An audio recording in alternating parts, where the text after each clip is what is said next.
Oke, salam dan salam sejahtera. Dan pencerahan saya berkenaan dengan kenyataan yang dikeluarkan oleh Presiden UMNO selaku pengerusi Barisan Nasional hari ini. Yang mana kenyataan itu musang perlu dikeluarkan, tak mahu ada bangkai tikus di telaga. Dan yang kedua yang saya begitu suka dengan ulasan ini, yaitu kalau ada duri dalam daging, gunting dalam lipatan, kita kenal sekilas ikan di air, kita kenal jantan dan betinanya.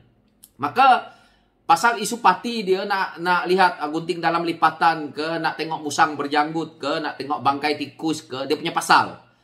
Dia UMNO atau Barisan Nasional punya pasal. Isunya sekarang ni, kronologinya adalah Presiden UMNO, pengurusi Barisan Nasional ini, dia menghadapi 47 pertuduhan, yaitu melibatkan rasuah, pecah amanah, pengubahan wang haram yang melibatkan dana berjuta-juta ringgit. Dan di sini juga dia selalu mengakui bahawa itu duit dia, yang mana duit yang berada di Yayasan Akal Budi itu tidak melibatkan duit orang lain. Tetapi di dalam mahkamah dia jawab lain. Yang menjadi isu saya sebagai rakyat dengar kenyataan yang apabila dikeluarkan isu musang perlu dikeluarkan, tak mau ada bangkai tikus di telaga. Sebenarnya kata-kata ini memakan diri dia sendiri. Yang mana kita rakyat perlu mengeluarkan musang. Musang ini adalah mereka-mereka inilah yang ada dalam kerajaan hari ini, yang menjadi pemimpin hari ini, yang kita tidak mempercayai lagi. Dan mereka ada di barisan itu juga hari ini, walaupun kuasa itu tidak mutlak kerana sudah bergabung dengan PAS, dengan bersatu dalam itu, dan MIC, MCA itu. Tetapi kita boleh lihat bahawa mereka inilah musang. Termasuklah Presiden UMNO ini sendiri yang jadi musang, yang perlu kita keluarkan. Bangkai tikus dalam telaga ni, inilah geng-geng bangkai tikus yang perlu kita keluarkan. Begitu juga yang kalau kita lihat, kalau ada duri dalam daging, gunting dalam lipatan, kita kenal sekilas ikan di air, kita kenal jantan dan betina. Ini juga makan diri dia. Kita sebagai rakyat, kita dah tahu mereka inilah gunting dalam lipatan.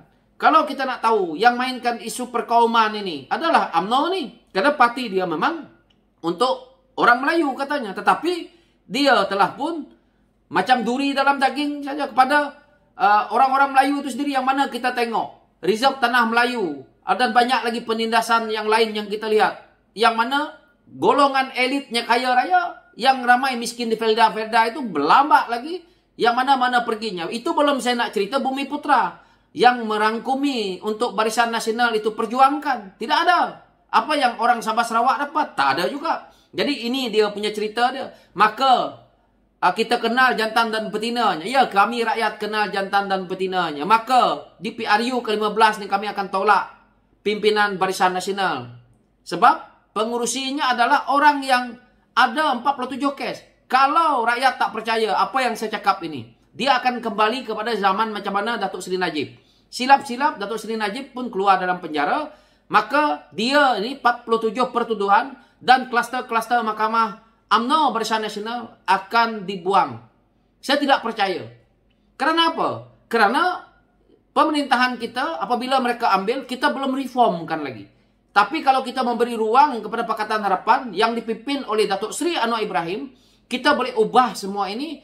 Kalau lepas itu pimpinan UMNO ke ataupun siapa ke nak memerintah, saya yakin mereka tidak boleh nak mengelak ataupun kita tahu kalau kita tidak buat reform kepada sistem kita ini, kita tidak buat separate kita punya kehakiman kita ni, peguam negara kita ni, SPRM kita ni, maka kita akan lihat sekali lagi seperti zaman Najib, yang mana Kes 1 MDB yang kita kena bayar 5 juta lebih setiap hari ini, dia akan berlaku, yang mana mereka-mereka ini akan sia-sia kita ada pendakwaan kepada mereka, dan kita sia-sia kehilangan duit yang kita tidak akan dapat balik.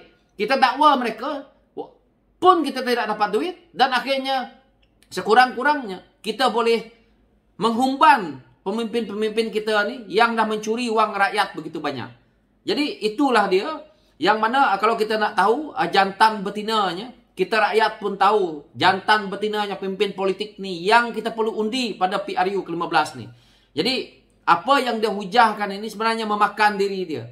Kita ni rakyat Malaysia, kenapa kita tak boleh berfikir apabila pemimpin kita diheret dengan kes mahkamah, kita masih nak memberi ruang, kita masih nak memberi undi, masih nak memberi kemenangan untuk mereka. Sepatutnya apabila ada saja ahli politik kita yang didakwa, tak kira daripada UMNO ke, daripada PKR ke, daripada DAP ke, ada saja pendakwaan, kita sebagai rakyat harus memberi ruang untuk mereka proseskan diri mereka dulu, selesaikan masalah mereka dulu, baru pergi ke politik. Kalau mereka menang, silakan. Kalau kalah, duduk dalam. Sepatutnya itu. Jadi keadilan yang dia nak katakan ini. Bayangkan macam mana orang yang ada 47 pertuduhan masih lagi kita nak beri ruang untuk dia berada dalam barisan kepimpinan untuk memimpin negara kita. Dia sekarang ni Presiden UMNO. Dia juga pengurusi Barisan Nasional. Bermaksud dia akan menjadi Perdana Menteri. Dia tidak payah berkilas lah.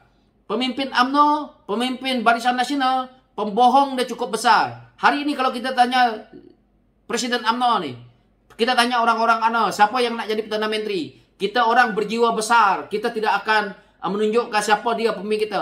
Tapi hakikatnya siapa yang presiden dia lah. Sebab itulah hari itu kenapa dia tidak boleh jadi Perdana Menteri? Kerana dia ada kes. Jadi dia tidak boleh menjadi Perdana Menteri. Sebab itulah Ismail Sabri itu jadi Perdana Menteri. Jadi inilah pembohongan mereka. Ini nanti kalau UMNO Barisan Nasional nak menang, dia punya tiket itulah. Jadi sekarang ni kenapa dia nak cerita, ini satu bahagian lagi. Kenapa dia nak mencerita bahawa musang perlu dikeluarkan, tak mahu ada bangkai tikus di telaga kita ni. Dia sebenarnya kalau masih lagi nak bersama dengan Bersatu, dia nak bersama dengan stru-strunya yang melawan dia dalam tu kerana kes dia ni, dia tidak akan menjadi Perdana Menteri. Jadi dia sekarang ni nak cari grup baru dia untuk dia nak bentuk, untuk dia nak buat satu pasukan baru yang sealiran dengan dia untuk dia nak menang, dan akhirnya harapan dia untuk Barisan Nasional itu memerintah negara, dan akhirnya dia boleh jadi Perdana Menteri. Dia akan ubah. Kalau kita ikut-ikut orang seperti Presiden UMNO ni dah tak layak untuk bertanding pun.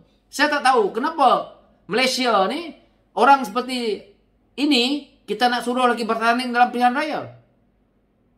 Sedangkan dia ni presiden dan juga pengurusi UMNO, pengurusi Barisan Nasional yang betul-betul akan menjadi Perdana Menteri kita. Adakah kita ni nak memberi ruang kepada orang macam ni? Patutnya orang yang seperti ini selesaikan kes mahkamah dia dulu, baru masuk bertanding. Kalau tak dapat kali ini, akan datang. Itu yang sepatutnya. Ini 47 kes yang melibatkan duit puluh-puluh juta, ratus-ratus juta. Kita tengok apa yang dia jawab dalam mahkamah. Lain yang hakim tanya, peguam bela tanya, lain yang dijawab. Orang tanya, ayat tu sebenarnya nak mengenakan dia. Akhirnya terkenalah. Yaitu berbunyi seolah-olah begini. Kamu pernah tak ambil duit? Itu jawab pertanyaan dia. Ada syarikat A, syarikat B. Orang tanya dia, kamu pernah tak ambil duit? Yang dia punya cash sangkut di syarikat A. Dia jawab, saya pernah ambil duit dengan syarikat B. Sangkutlah. Orang nak tanya, kamu ada ambil duit tak? Sebab itu hakim kata, tak kisahlah kalau duit tu, duit kamu. Nak jatuh daripada langit ketujuh ke? Orang nak tahu, kamu ada tak ambil duit? Dah dia ngaku ambil duit lah tu. Lepas tu dia ceritalah syarikat di Hong Kong bagi. Orang tak nak dengar syarikat Hong Kong ke, syarikat Thailand ke, syarikat Amerika ke. Yang pasti sekarang ni, kamu dah ambil duit menggunakan kedudukan kamu sebagai menteri dalam negeri waktu itu untuk kamu mengambil duit rasuah secara pribadi dengan kuasa yang kamu ada untuk kamu juga meluluskan projek tender kontrak yang ada di situ. Itulah jawapannya. Jadi isunya dia pusing-pusing belit macamlah rakyat ni bodoh. Jadi kita rakyat perlu menolak kepemimpinan UMNO Barisan Nasional ni kerana presidennya ini akan menjadi Perdana Menteri yang berdepan dengan 47 pertuduhan, yang mana pertuduhan ini melibatkan rasuah, pecah amanah, pengubahan wang haram. Komplit semua sekali. So itulah pencerahan saya. Sekian, terima kasih. Kita fikir-fikirkan.